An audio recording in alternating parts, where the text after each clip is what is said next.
जय हिंद की सेना। आप सबों का स्वागत है आपके अपने चैनल जैक वाला में। यहाँ पर हम लोग बात कर रहे हैं क्लास 11 सब्जेक्ट आप सबको पता है हमारा रहता है केमिस्ट्री और फुल मार्क्स 40 1 घंटा का समय। इसमें हम लोग जो है 2 वीडियो कंप्लीट कर चुके हैं। ये हम लोगों का तीसरा वीडियो है और तीसरा वीडियो में इस सेट को हम लोग पूरा कंप्लीट कर जाएंगे और इस एक सेट से एक भी क्वेश्चन वैसा नहीं होगा जो हम लोगों का बचेगा। तो बिना समय गवाए हम लोग आते हैं सीधा क्वेश्चन नंबर 29 पे, जो कि हम लोगों का अभी चल रहा है। 28 तक हमने पिछले ही वीडियो में कवर किया। इस वीडियो में हम लोग 29 से जो है कवर करने वाले हैं। 29 नंबर क्वेश्चन दिख रहा है, the first member of group 30 the first member of group 13 is 13 group का पहला मेंबर का नाम क्या होगा। तो आप लोगों को 13 सबसे पहले हम लोगों को 13 के लिए जानना क्या है। इसका मतलब है 10 + 3 मतलब आखिर में 3 होगा। तो नाइट्रोजन का भी बात करेंगे तो नाइट्रोजन देखिएगा तो 2 और 5 क्योंकि नाइट्रोजन होता है 7 नंबर पे। ऑक्सीजन का बात कीजिएगा तो 2 और 6 क्योंकि ऑक्सीजन होता है 8 नंबर पे। नॉन ऑफ दिस का तो कुछ कर ही नहीं सकते हैं हम लोग, बट बोरोन का कर सकते हैं। बोरोन का होता है 5 तो 2 और 3। तो 3 कहाँ आ रहा है बबुआ, सिर्फ 3 आ रहा है एक ही जगह और वो है बोरोन। तो सीधा बोरोन टिक मार के आगे बढ़ जाइए। उसके बाद आते हैं प्रश्न संख्या 30 और प्रश्न संख्या 30 जो है ये बहुत ही खास बा और ये खास इसलिए बा क्योंकि इस क्वेश्चन में है H3BO3 इज H3BO3 इज सीधा आपको नाम बताना है और एक नाम बा ऑर्थोबोरिक एसिड। ऑर्थोबोरिक एसिड और आगे बढ़ जाए के एकर में ज़्यादा टाइम ना लगाई। फिर है 31 नंबर। 31 नंबर भी बहुत इजी, CO इज CO मतलब कार्बन मोनोऑक्साइड। कार्बन मोनोऑक्साइड तो कार्बन मोनोऑक्साइड इज क्या, न्यूट्रल, अम्लीय, क्षारीय क्या है। तो carbon monoxide is a neutral oxide. ये जो है उदासीन ऑक्साइड है। उसके बाद आई हम लोग प्रश्न संख्या 32। अब प्रश्न संख्या 32 बा ये जो सबसे फेमस फिगर केमिस्ट्री के 6 कार्बन के साइक्लिक कंपाउंड जेकर में एक छोड़ के एक डबल बॉन्ड बा और इनकर नाम बा बेंजीन। बेंजीन नाम याद रखे के बेंजीन। अगर इसी के ऊपर हम लोग लगा देंगे CH3 तो इसका नाम हो जाएगा टॉलिन, जो कि टॉलिन यहाँ नहीं है लेकिन एनालिन है।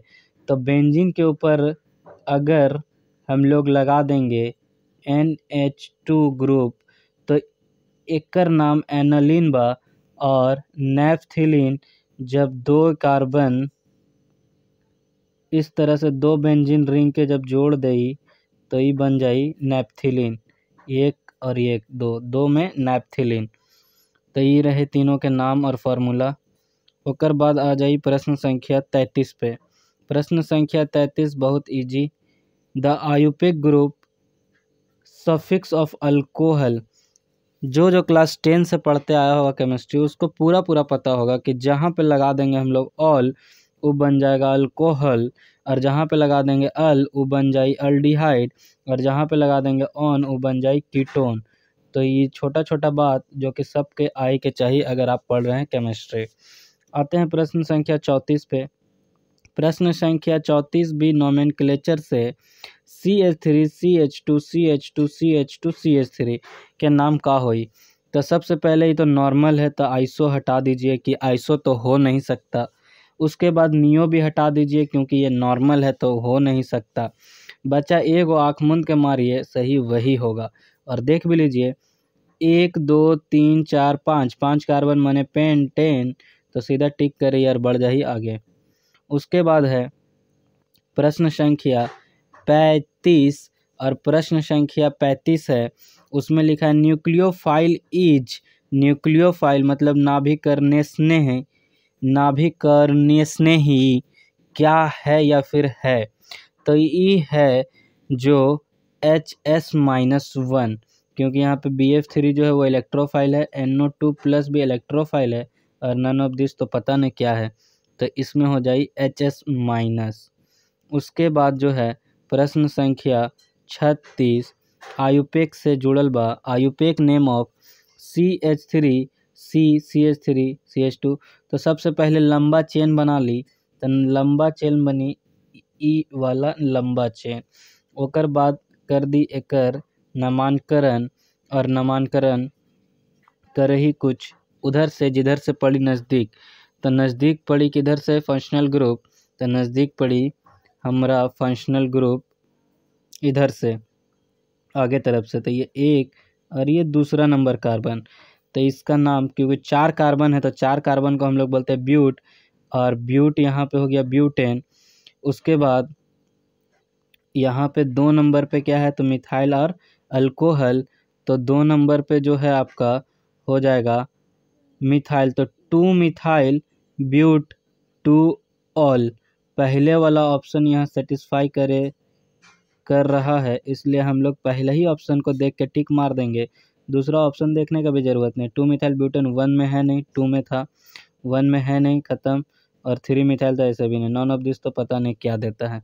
उसके बाद आते हैं हम लोग बिना समय गवाए प्रश्न संख्या 37 पे, और प्रश्न संख्या 37 भी बेहद आसान है, लेकिन उसको पूरा दिखना चाहिए, अब दिख रहा है, बेहद आसान है, 36 के ही जैसा आपका 37 भी है।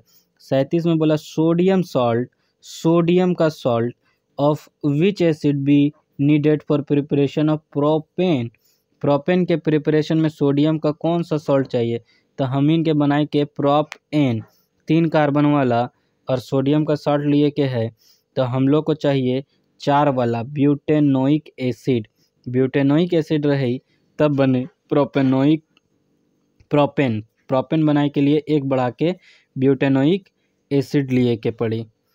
उसके बाद आ जाए प्रश्न संख्या 38 पे, और प्रश्न संख्या 38 है ओजोनोलाइसिस, मतलब O3 को जोड़े के जो भी दियल रही रिएक्टेंट ओकर में, तो रिएक्टेंट बा प्रोपीन, तो ozonolysis of propene gives, propene का ओजोनोलाइसिस हम लोगों को देगा, और वो देगा क्या, तो वो देगा इथेनॉल एंड मिथेनॉल। ये याद रखना है, डायरेक्ट क्वेश्चन है, ये फेमस क्वेश्चन है एनसीईआरटी का, तो ozonolysis of propene gives ethanol and methanol, ये सीधा सीधा याद रखना है, फेमस क्वेश्चन है। उसके बाद है प्रश्न संख्या 39, और 39 बोलता है which is the source of pollutants micro organism, micro organism का कौन सा सोर्स है, तो इंडस्ट्रियल एंड केमिकल फैक्ट्रीज तो नहीं हो सकता माइक्रो ऑर्गेनिज्म के लिए, water used for cooking industry ये भी नहीं है, लेकिन डोमेस्टिक सीवेज देखिएगा, नाली उली में जो है बहुत छोटा छोटा कीड़ा, तो डोमेस्टिक सीवेज का मतलब वही है, तो इसी को टिक मारने का। फिर आ जाइए प्रश्न संख्या 40, जो कि हम लोगों का आखिरी है इस सेट का, वह the particulate pollutants dust is present in, particulate ऐसा नाम सुनेंगे PM2.5 और PM10, ये जो है बहुत डेंजर होता है, हम लोगों का जो शरीर में बहुत ज़्यादा ये हानि पहुंचाता है। तो पार्टिकुलेट पॉल्यूटेंट वही है, डस्ट इज़ प्रेजेंट इन, ये किस में प्रेजेंट होता है, तो याद रखे कि ये प्रेजेंट होई किस चीज़ में, तो ओकर नाम बा ट्रोपोस्फेयर, जिसे बोला जाए क्षोभ मंडल, क्षोभ मंडल में ही रहता है। और इसी के साथ हमारा ये सेट होता है ख़त्म। आई होप कि आपको समझ आया हो, और जो क्वेश्चन आपको डाउट रहा उसको कमेंट कर बताएं। जय हिंद, मिलते हैं फिर आगे।